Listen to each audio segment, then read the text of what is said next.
السلام علیکم۔ آج پیر ہے جولائی کی 24 تاریخ۔ پاکستان میں اس وقت شام کے 7، بھارت میں 7:30، اور یہاں ہماری اسٹوڈیوز کی گھڑیوں میں صبح کے 10 بج رہے ہیں۔ وائس آف امریکہ واشنگٹن کی اردو سروس سے میں ہوں خالد حمید، خبروں کے ایک بلیٹن کے ساتھ۔ امریکہ کے محکمہ خارجہ نے کہا ہے کہ پاکستان اور امریکہ کے درمیان سن 2022 میں باہمی تجارت کا حجم $9 ارب رہا ہے، جبکہ امریکہ نے گزشتہ برس $6 ارب کی پاکستانی اشیاء درآمد کیں۔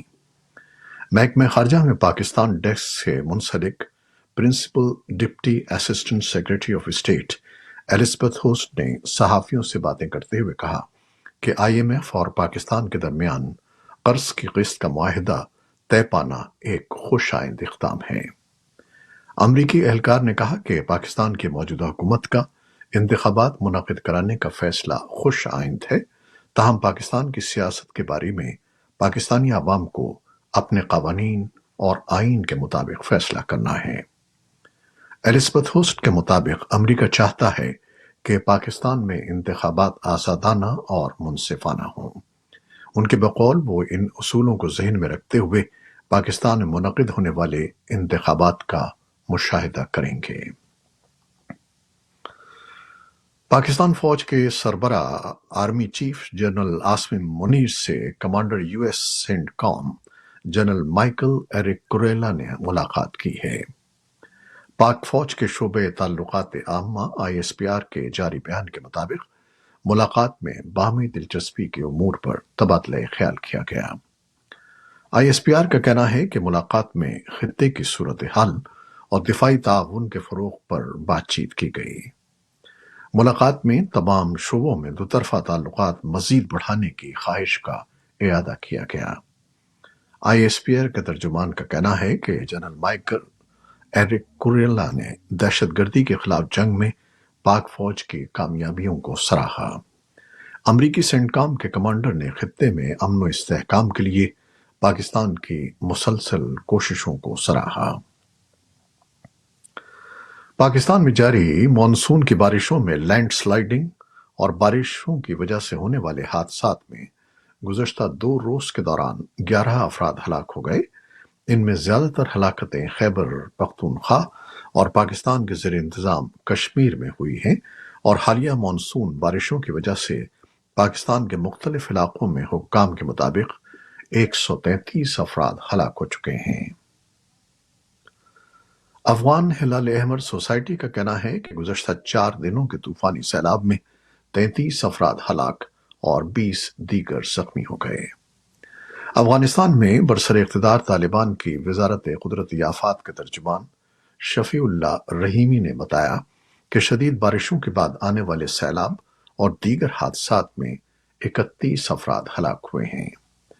انہوں نے اتوار کو ایک بیان میں بتایا کہ مختلف حادثات میں 74 افراد زخمی بھی ہوئے ہیں، جبکہ 41 افراد لاپتہ ہیں جن کی تلاش جاری ہے۔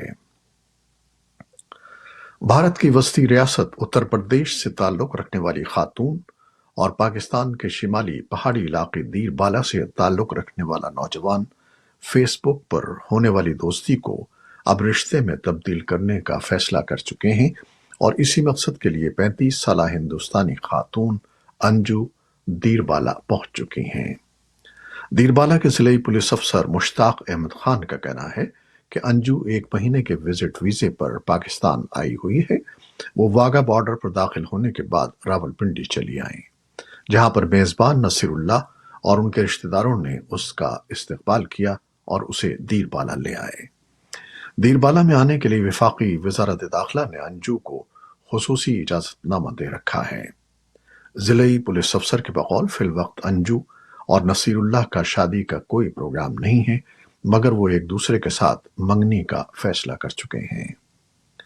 پچھلے مئی کے دوسرے ہفتے کے اواخر میں سندھ جیکب آباد سے تعلق رکھنے والی شادی شدہ خاتون سیما حیدر فیس بک پر دوستی قائم کرنے کے بعد ایک ہندوستانی نوجوان کے ساتھ شادی کرنے دبئی اور نیپال کے راستے ہندوستان پہنچ گئی تھی۔ رواں ماہ کی 20 تاریخ کو حکومت سندھ کے محکمے مائنز اینڈ منرلز ڈپارٹمنٹ کے ڈائریکٹر جنرل کی جانب سے اخبارات میں ایک اشتہار شائع ہوا، جس میں ضلع تھرپارکر کے علاقے ننگرپار کی کارونجھر پہاڑیوں سے گرینائٹ کی مائننگ لیز کے آکشن کے لیے ٹینڈر جاری کیا گیا تھا اور اس آکشن کے لیے 31 جولائی کی تاریخ مقرر کی گئی تھی۔ تاہم سول سوسائٹی، سیاسی اور سماجی رہنماؤں اور خود برسر اقتدار پیپلز پارٹی کے اندر اس کی مخالفت کے باعث صوبائی حکومت یہ ٹینڈر واپس لینے پر مجبور ہو گئی ہے۔ بھارت کے شمال مشرقی ریاست منی پور میں سیکیورٹی فورسز کی تعیناتی کے باوجود تشدد کے واقعات رک نہیں رہے ہیں۔ چورا چاند پور ضلع میں مشتبہ ملیٹنٹ گروپس اور سیکیورٹی فورسز کے درمیان ہفتے کی شام کو شروع ہونے والی جھڑپ پیر کی صبح تک جاری رہی۔ گزشتہ دنوں دو قبائلی خواتین کی برہنہ پریڈ کی ویڈیو منظر عام پر آنے کے بعد چورا چاند پور ضلع میں مظاہروں کا سلسلہ جاری ہے۔ دریں اثنا کوکی قبائل کی متعدد تنظیموں نے دعویٰ کیا ہے کہ 3 مئی کے تشدد کے بعد 7 کوکی خواتین کے ساتھ زیادتی کی گئی۔ حالانکہ وزیر اعلیٰ این بیرن سنگھ اس کی تردید کرتے ہیں۔ انہوں نے اجتماعی زیادتی کے صرف ایک واقعے کا اعتراف کیا ہے۔ وزیر اعظم نریندر مودی نے اس واقعے کی مذمت کی اور اسے پورے ملک کو شرمسار کر دینے والا قرار دیا۔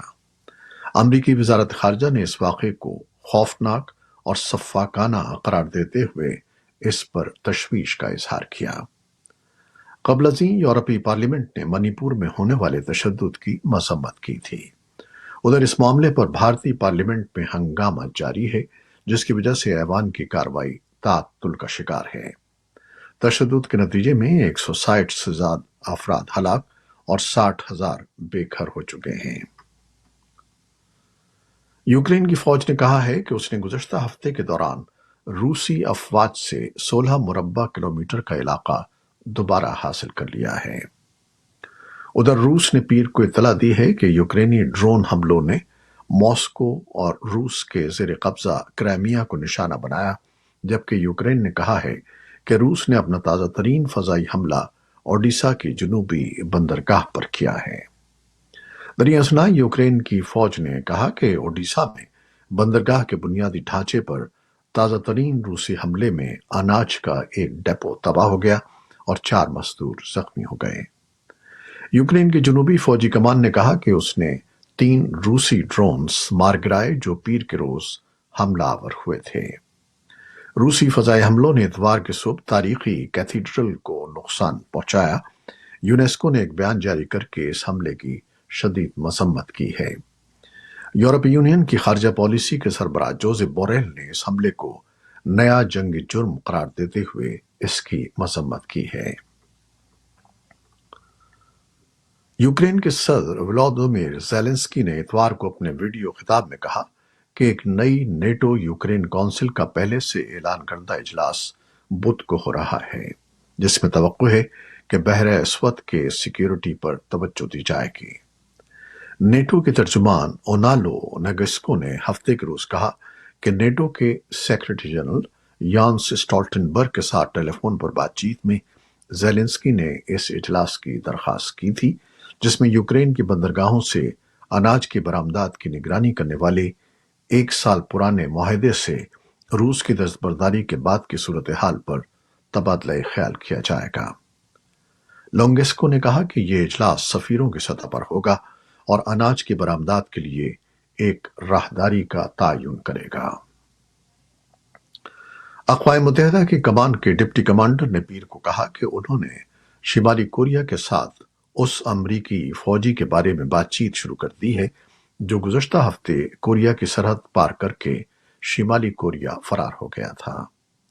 جنرل اینڈریو ہیریسن نے کہا کہ یہ عمل ایک مواصلاتی لائن کے ذریعے شروع ہوا ہے، لیکن انہوں نے مزید تفصیلات نہیں بتائیں۔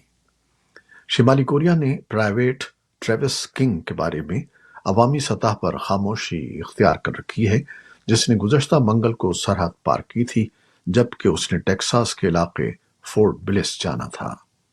امریکی حکام نے اس کی خیریت کے بارے میں تشویش کا اظہار کیا ہے اور کہا ہے کہ شمالی کوریا اس کے بارے میں معلومات کی درخواستوں کو نظر انداز کر رہا ہے۔ اسرائیل میں عدلیہ سے متعلق قانون پر رائے شماری سے قبل پارلیمنٹ کے باہر مظاہرے جاری ہیں۔ پولیس نے مظاہرین کو منتشر کرنے کے لیے واٹر کینن کا استعمال کیا اور کم از کم 6 افراد کو گرفتار کر لیا۔ مظاہرین وزیر اعظم بنجمن نیتن یاہو کی اتحادی حکومت کے سپریم کورٹ کے اختیارات سے متعلق متعارف کرائے گئے قوانین کو عدلیہ کی آزادی کے منافی قرار دے رہے ہیں۔ واشنگٹن نے وزیر اعظم نیتن یاہو پر عدالتی اصلاحات کے لیے اتفاق رائے پیدا کرنے پر زور دیا ہے۔ یہ تھیں وہ خبریں جو فیس بک لائیو پر ہم نے آپ کے لیے پیش کی۔ ہماری ویب سائٹ، یوٹیوب اور پوڈ کاسٹ پر یہ بلیٹن آپ کے لیے پوسٹ کر دیا جاتا ہے۔ آپ ہمارے بلیٹن کو شیئر کرتے ہیں اور اپنے کمنٹس میں اپنی محبتوں کا اظہار کرتے ہیں، جس کے لیے ہم آپ کے بے حد ممنون ہیں۔ اپنی ان محبتوں کو جاری رکھیے گا۔ نیوز پروڈیوسر عائزہ عرفان اور نیوز ایڈیٹر بہجت جیلانی کے ساتھ خالد حمید کو اب اجازت دیجیے گا۔ اللہ حافظ۔